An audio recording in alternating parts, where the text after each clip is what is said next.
We are privileged to learn from Dr. Rabbi Professor Gary Zola this evening. He is the Executive Director of the Jacob Rader Marcus Center of the American Jewish Archives in Cincinnati, Ohio. He is also the Edward M. Ackerman Family Distinguished Professor of the American Jewish Experience and Reform Jewish History at Hebrew Union College in Cincinnati. He is a favorite professor of the students there. Rabbi Satz and Rabbi Helfman would attest to that. And he has, in his leadership, brought the American Jewish Archives to its next level of influence and scholarship. And if you ever have a chance to partake in the riches there, you won't be disappointed. Tonight, after dinner, we'll get a few tastes of the treasures there. But for now, he's going to address us and share with us some of the profiles of Canadian Jewish courage, some that are celebrated right here at Holy Blossom in this 160th year. Dr. Zola also happens to be a family friend. He was a witness to my wedding to Adam, and he signed our ketubah. And when my parents used to take congregational trips to Israel, and we would be abandoned for 2 weeks, Gary Zola and his wife Steffi would come and be our babies. My beautiful wife. Your beautiful, gorgeous, gracious wife, she is. And she's as young and vibrant as you see Rabbi Zola is. When I said this morning he was my favorite babysitter, people thought I meant for my kids.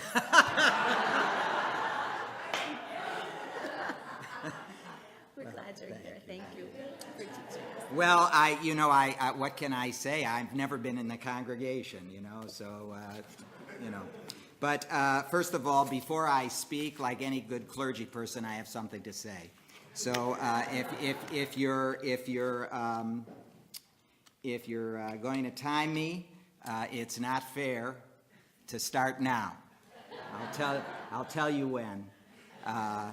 First of all, let me begin by thanking each and every one of you, and also especially to the Klei Kodesh for bringing me to this historic congregation. I highly doubt that any rabbi, certainly any Reform rabbi, would be unaware of the prestige and the reputation of Holy Blossom. And I'm just all the more so touched because of my interest in history, and so I consider it a great privilege and an honor to have been invited to be here. I also would like to say before I begin how much I admire not only the history of your rabbinate, because as you'll hear in a few minutes and later this evening, many of your former rabbis now reside with me at the American Jewish Archives, and so I'm quite familiar with what was said and what was delivered in this place over really almost 100 years, though the history, of course, is much longer. And to see Rabbi Satz, Rabbi Helfman, and Rabbi Spolansky, Cantor Maisner, who we've known each other for so long, it's really wonderful. It's especially fulfilling. I'm sure you can understand if any of you are teachers to see students go out and then make such great contributions to the community. Now, Rabbi Helfman deserves a special shout out because I'm not sure all our guests know he has wonderful children. And Rabbi Helfman is, of course, my very best student because his children are all redheads. And so we'll just keep that between us, Jordan. And of course, your senior rabbi is and always has been, and it's no exaggeration to say that I'm not exaggerating, though I'm given to exaggeration. I've known Rabbi Spolansky since she was about 3 or 4 months old. That's the first time I met her. And I can tell you this, and I really, this comes from the heart, Rabbi Spolansky never lets us down. In her whole life, has never let us down. She's always been a star. And I'm so proud of her, I can't even expatiate. But I will say that, Deb, it's so nice to see you. So nice to see you, and Matt. I will say that one last thing before I begin, and then you can get your watches out. Or as my own rabbi used to say, put your watches away, take out your calendars. So I'll just simply say this, and this is maybe the most important thing that I would say all evening, and that is this, and it's very earnest and heartfelt. It's relatively easy for a person like myself, who has the privilege of sitting in a place where we have one of the greatest Jewish libraries in the entire world, where the field that I study, the greatest resource exists right next to my office. For God's sakes, I don't even have to go into the archives myself. I send people to get what I want. To study this material largely without interruption, to be able to come and talk about a subject that you've written on, that you've focused on, and then to go home and do that someplace else. That's not tough. That's easy. The most difficult, the most challenging, the most important, the most significant rabbinate and cantorate is that which takes place in the congregation. Think about how hard that is, because you can't say the same thing every week to a different crowd. You have to say something new. You have to continue to study and learn new things so that you grow with your people and your people grow with you. And the future of our people in this place and in every place is in the hands of our congregational rabbis. And that is a message that I'd like to leave with you. Never forget how precious these people are. We would be bereft without them. The one community that I can think of in all of the history of the Jewish people that disappeared, though there was no anti-Semitism, or shall we say anti-Judaism, was the Jewish community of China.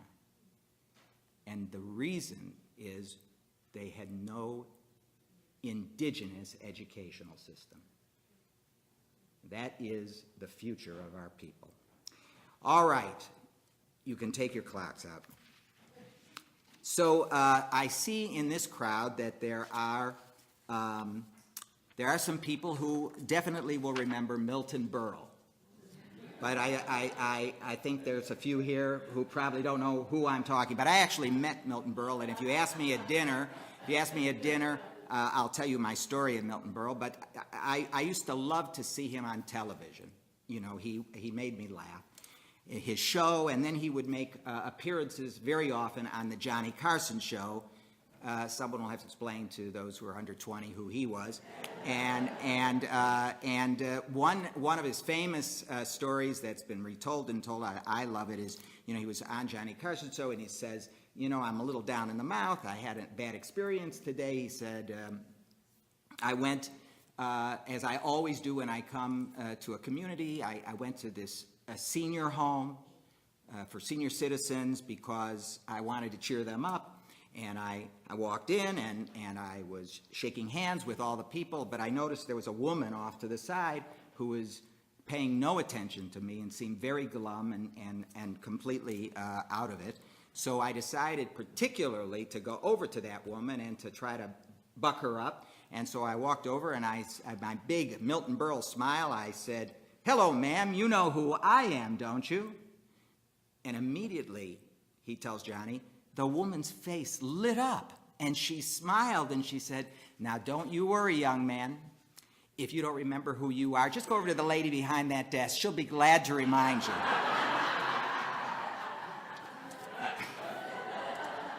Well, thank you. That was hopefully a humorous introduction to a rather serious topic, and that is that our human ability to remember is inextricably linked to our sense of wellness and our orientation in the world. That's a scientific fact. For if we become memory impaired, we begin to lose mental balance. And we quickly will find ourselves, as many of us know, lost in a frightful miasma of confusion.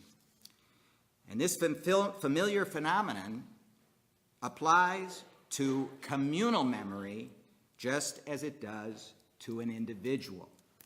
And this is why it is so impossible to sustain a vision of a Jewish future without maintaining a firm grasp on the Jewish past. Or, as my teacher, Professor Jacob Rader Marcus, persuasively insisted, a people that is not conscious of its past has no assurance of its future.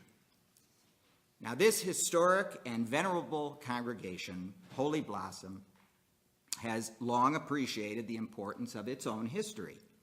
And over the years, a cadre of loyal archivists,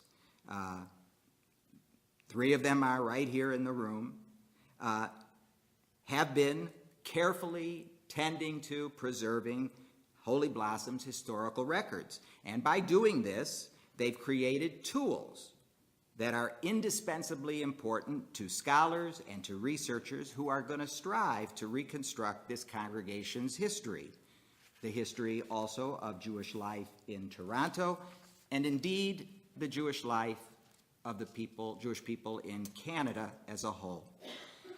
Now, Holy Blossom, as we all know, is currently marking its 160th anniversary of its founding. That's old in North America. That's old. Actually, we're in the 161st year. We're on our way. So on a milestone anniversary such as this, it's really appropriate, it's fitting to reflect a bit on the congregation's past and to take note of how profoundly the congregation has been shaped by so many intrepid predecessors, men and women who have come before us to plow desolate Jewish fields and to till arid Jewish soil, so that even as we enter the world, we found that these forebears of ours had provided us with the wherewithal to be nourished and to sustain ourselves Jewishly. Now, the history of Holy Blossom Temple, indeed the whole history of Canadian Jewry, is a composite of fascinating personalities, remarkable men and women whose lives and achievements live on, even if they themselves have slipped behind that famous gossamer curtain long ago. Now, this afternoon, let us briefly offer up just a few examples of the men and the women, many of whom were actually members of this historic congregation, who influenced the upbuilding of Canada and of Canadian Jewry. The names mentioned this evening are just exemplars, case studies, if you will, that represent a larger pattern or a trend that has genuine historical significance. So in the process of resurrecting the chapters of these lives, we concomitantly gain a useful perspective on our place in the chain of historical tradition here in the Great White North. Now, all of North America, both Canada and the USA, all of North America is a land of immigrants. And our forebears came to this new world because they were leaving behind a Jewish community that was inhospitable elsewhere in the globe. In the book of Deuteronomy, we read, Arami Oved Avi. My father was a wandering Aramaean, a wandering Jew. And so our people have wandered to this new world, and they did so even in the early colonial period, and they continue to do so until the present day. Now, some here may know that one of the very first Jewish sojourners, immigrants, to ever set foot in what would become Canada, in a place called Quebec City, long ago when that was the capital of New France, was a young Jewish woman by the name of Esther Brando. Now, documentary evidence proves the fact that this 20-year-old had real pluck, because long before a single woman was permitted to travel on the oceans all by herself, and decades before the British conquest, which would open up settlement to some Jews, Miss Brando masqueraded as a non-Jewish male named Jacques Lafar in order to surreptitiously gain passage on the ship which would carry her over here to New France in search of, no doubt, opportunity, economic, and youthful adventure.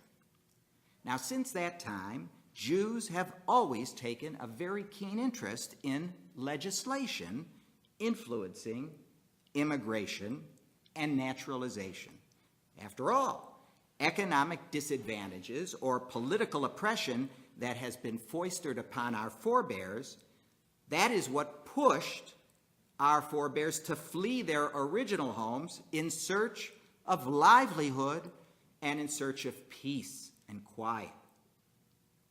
Our Jewish ancestors were, without question, friends, refuge seekers. And they hoped to find a peaceful home here in what was called the New World.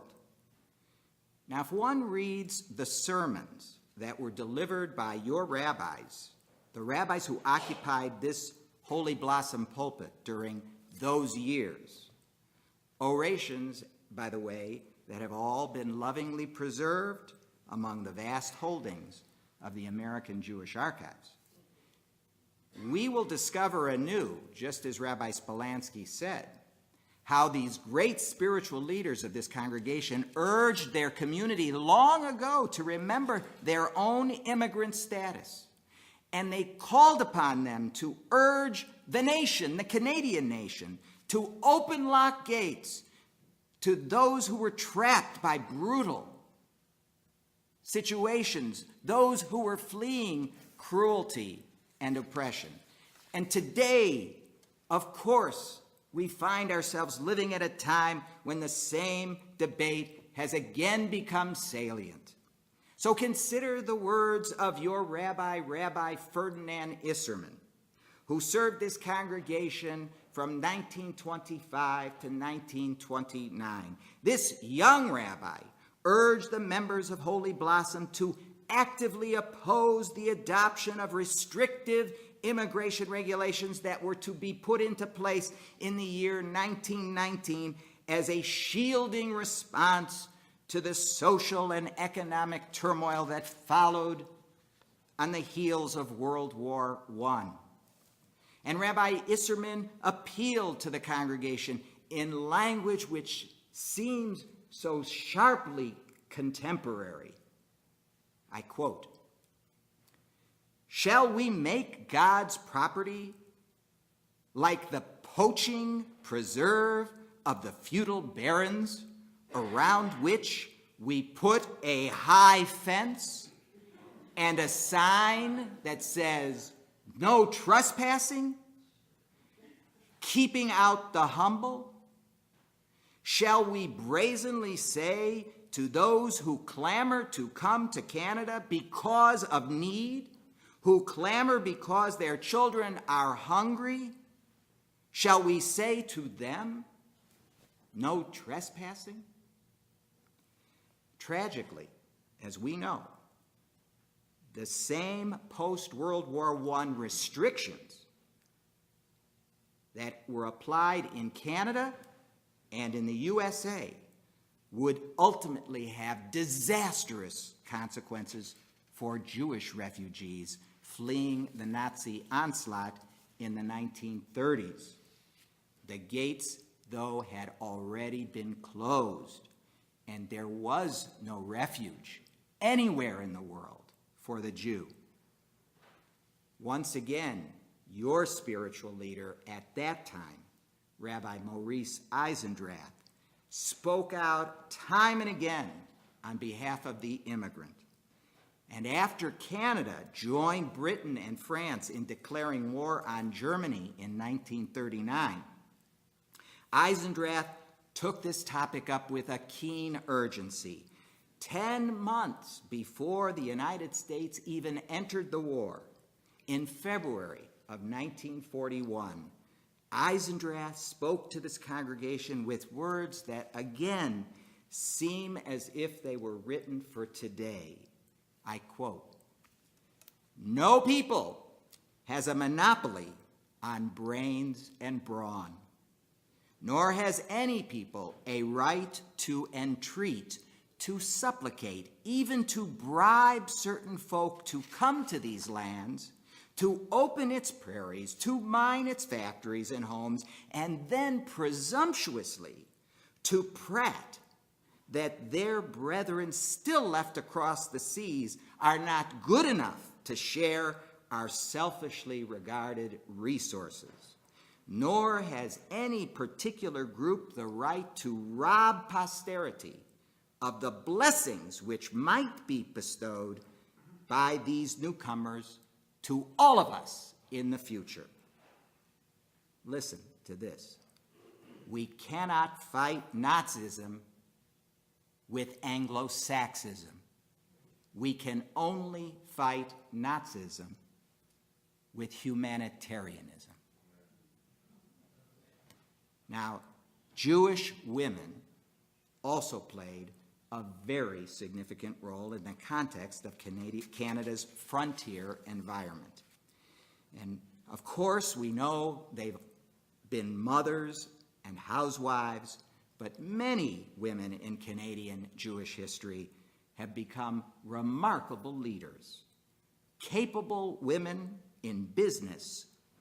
Now, some of these business women, as Dr. Marcus observed already decades ago, stepped into their husband's shoes after they had become widows.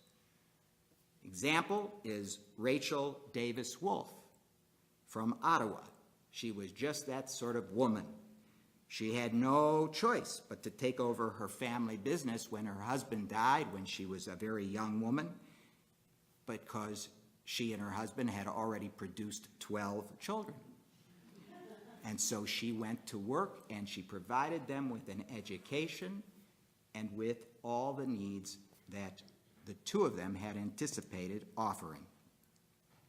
Now, many in this room will surely be familiar with the many women's organizations that have cropped up, especially in the late 19th and early 20th century, with the onset of the Eastern European immigration to this country. Scholars have already taken great note of the important contributions that women have made to the socialist and to the Zionist organizations here in Canada, Zionist endeavors such as Hadassah in Canada, or Mizrahi women, or the labor Zionist movement. And women have also played a very dynamic role in the activities of the Arbeiterring, the labor unions here in Canada, and the Social Democratic Party.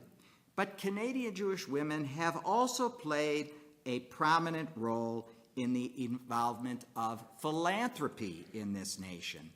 And long before, friends, there were temple sisterhoods or chapters of the National Council of Jewish Women in Canada, there were women who were philanthropic in their intention. So in 1868, bear in mind, Holy Blossom was 12 years old. In 1868, the wives of 3 founding members of this congregation banded together to create the very first Jewish charitable organization in Toronto. It was called the Ladies Hebrew Sick and Benevolent Fund. And these women came together simply to raise money in order to subsidize those who were destitute and in desperate need. Their fund offered people free loans, aid for transient Jews who were passing through, and for unemployed workers who had no prospect of a job, and even Jewish orphans. Now, women also, I don't need to tell this congregation, have influenced the character of Jewish religious practice. And we see that happening today. However, during the first years of this congregation's existence, there were even some significant exertions made by women.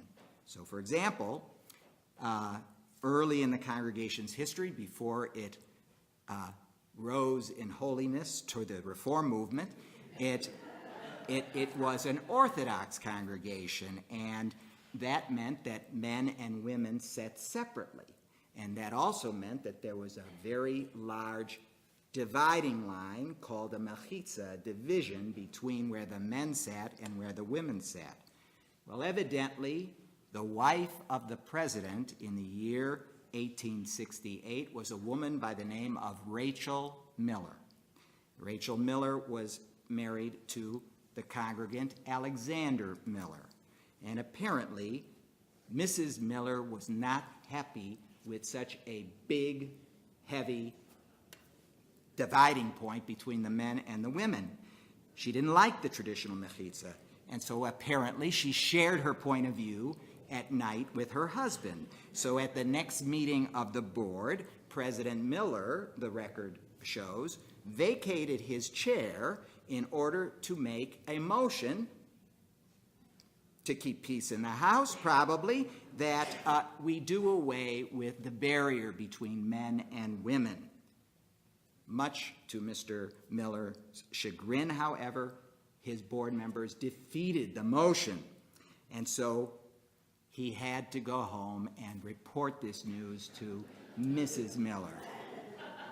Well, in response to her husband's noteworthy failure, Mrs. Miller apparently simply persuaded, according to the records, a half dozen of her closest friends in the congregation to inform their husbands that as long as that wall stood in the sanctuary, they had no intention of attending services. And so the following week, the board decided, in its wisdom, to revisit that decision, and this apparently is slowly the beginning of the fall of the wall of Jericho here at Holy Blossom. And it was a step in the process which would bring the congregation toward Reformed Judaism. Now, this afternoon, we have time for only one additional point, and that is this congregation's pioneering contribution to the area of social justice.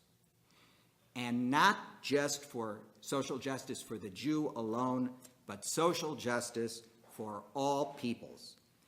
And this organized Jewish initiative in Canadian society today has no choice but to trace its roots back to this historic congregation in the post-World War I era.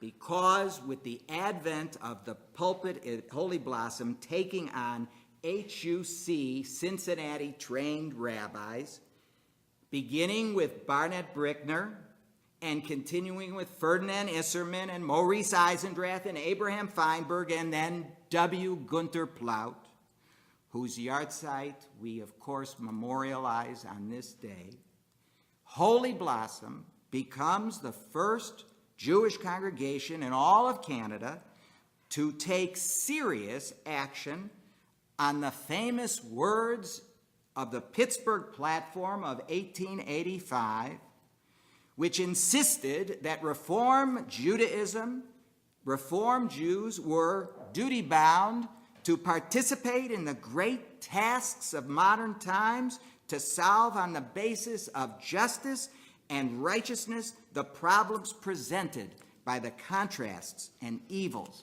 in the present organization of society. That's right from the Pittsburgh platform. And the rabbis of this congregation had to come from Cincinnati to Toronto to teach the congregation why this was important to Jewish identity. And over the course of all those years, with all those Cincinnati rabbis, this congregation becomes a center for social action. An example. On Saturday, November the 22nd, 1945, a 15-year-old Jewish boy named Donnie Jubis and his black friend Harry Gary walked into Icelandia Ice Rink, the skating arena, which was located at that time on Yonge and St. Clair. And Harry, the African-Canadian, was told that the rink did not cater to black patrons. And so Torontonians read about this refusal to admit this little boy in their papers the very next day. And that newspaper article launched a 2-year crusade that would ultimately end with the City Council of Toronto passing an ordinance outlawing discrimination based on race, creed, color, or religion. Now, at that time, the rabbi was Rabbi Abraham Feinberg, and he wrote a sermon about this incident. And nearly 14 years before the famous Brown versus Board of Education, which would awaken a movement in America, in the United States, he addressed these words to this congregation, and I quote, "Negroes in Canada have been victimized by the same contempt as in the USA. Their plight is maybe less dramatic, maybe less noticeable, but not a whit less challenging to the decency and democracy and destiny of free Canadians." And of course, when Rabbi Gunther Plaut arrived in Toronto, having already experienced the transformational social effect of Dr. Martin Luther King's civil rights movements while he was yet in St. Paul, from the very beginning of his tenure here in Toronto, Rabbi Plaut insisted upon being involved in that social justice process. Early in his rabbinate here in 1965, Dr. Plaut spoke at an interfaith colloquium, and he unhesitantly speaks about the importance of social justice for the black man to his clerical colleagues. And this is what he tells them: "Our hearts go out to the men and women who have lived too long in the isolation of their slavery. Do not listen to those who say this is not the business of the men and women of Toronto. The Negroes in Alabama and in Harlem are part of us, and we are part of them, so it must be. Concern is forever a two-way street. And so we say to Dr. Martin Luther King, we are with you. We give you our hearts. We give you our hands. We give you ourselves. The time of deliverance is at hand." And I say today, in the presence of our Muslim sisters and brothers who are in this sacred space, this ring of support that drew the attention of the world to Congregation Holy Blossom once again and its senior rabbi, that this which is happening today is merely a reformulation, a reiteration of what has happened again and again, and therefore Dr. Plaut's words, Rabbi Feinberg's words, Rabbi Isserman's words are as relevant today as they were when they were spoken years ago. So we are saying to you, we are with you. We give you our hearts. We give you our hands. We give you ourselves. This is a legacy from Reform Judaism that has come to this pulpit and is now influencing the Jewish community all over Canada. So friends, you know Shabbat is waning. It's almost over, but it is still Tu B'Shvat. It is still the 15th day of the Hebrew month of Shavat. And for our guests, according to the sages of yore, the 15th day of the Hebrew month of Shavat is supposedly Rosh Hashanah Le'ilanot. It is the New Year of Trees. And there's one particular Talmudic legend that is almost always told on Tu B'Shvat, the Jewish Arbor Day. It's as regular and dependable a story you would hear on Tu B'Shvat as 'twas the night before Christmas. And the legend from the Talmud is ascribed to one leader named Honi Hama'agal, Honi the circle drawer. And it goes something like this. One day, Honi was journeying along the road, and he happened upon a man who was planting a carob tree. Honi asked the man, "How long will it take for this carob tree to bear fruit?" The man replied, 70 years. Honi immediately inquired, "Do you actually believe you will be alive 70 years from now?"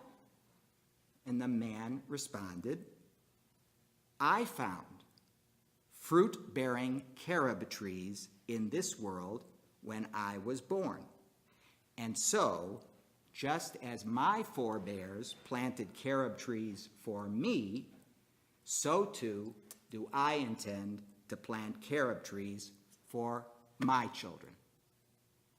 And the moral of this rabbinic legend should be crystal clear, especially on this day of Tu B'Shvat.